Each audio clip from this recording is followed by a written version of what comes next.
we can hear the calls of the authorities for people not to get back to Bucha, Irpin, Borodyanka yet. Why is this important?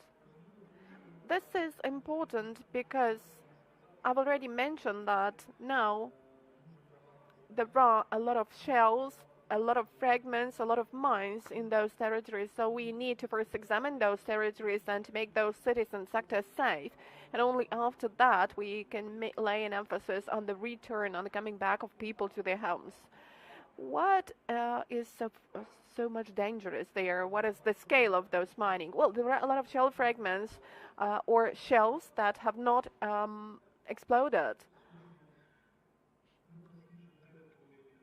There are a lot of territories which have not yet been examined, and there are some occasional cases, for example, in Brovary, Ryan, when a person took a car which was not examined, and unfortunately the car was mined, and that's why it blew up. So there are a lot of unpredictable situations, unfortunately. We also know that quite often there are cases when we find some self-made explosives there.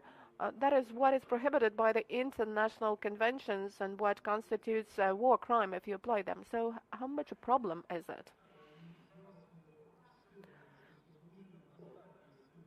You know, there are enough means and forces. We have about 25 emergency brigades, emergency squads, including the squads from other regions. We have police squads, and I guess that in the nearest future we will cope with this problem no matter what the scale of it is, and everything is going to be fine. What about your human impression from the testimony, the evidence of these war crimes and tortures, of which we have so many in the suburbs of Kyiv now? Well, I'm sorry. I guess that the head of our military regional administration will better comment upon this situation and answer this question. But as far as humanitarian aid is concerned, I'm ready to discuss those issues. As far as the things related to war crimes and tortures are concerned, let it be within the mandate of the head of our military administration for commenting.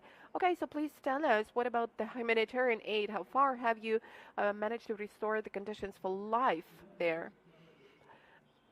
I have to tell you that starting with the very first of the days, first days of after this disaster, we've got the hotlines, getting all the needs, collecting the demand from the residents of the region. We have the humanitarian headquarters, and in all the territories we have the headquarters where the needs are collected, the demand is collected, and humanitarian aid is given out to people. And when we got access to the territories that had been under occupation, first of all we collected the demand,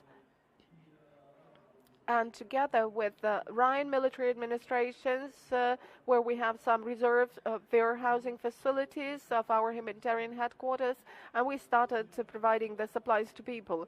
Of course, that's a lot of work, and within 3 or 4 days that cannot be done. We cannot embrace the whole territory.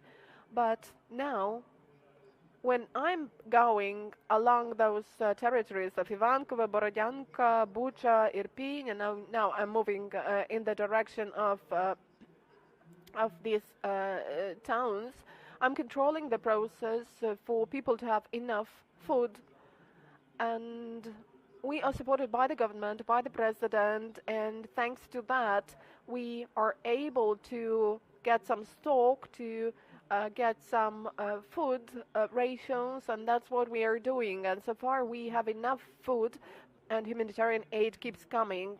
I mean here not only foodstuffs, but I mean here drugs and medical appliances and some hygiene items.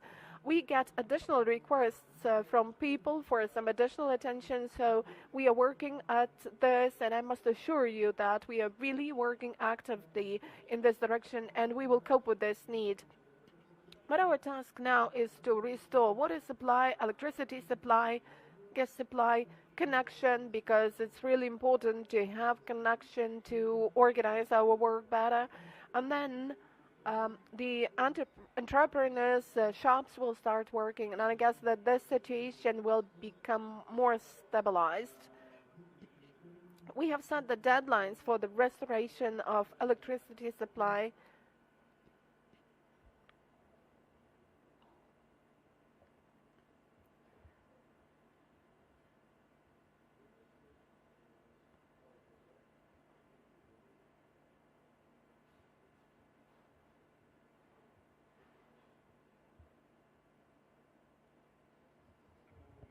That was Dmytro Nazarenko, first deputy head of Kyiv Regional Military Administration, and we discussed the situation in Kyiv region, in the suburbs of Kyiv, which were liberated from the Russian occupants.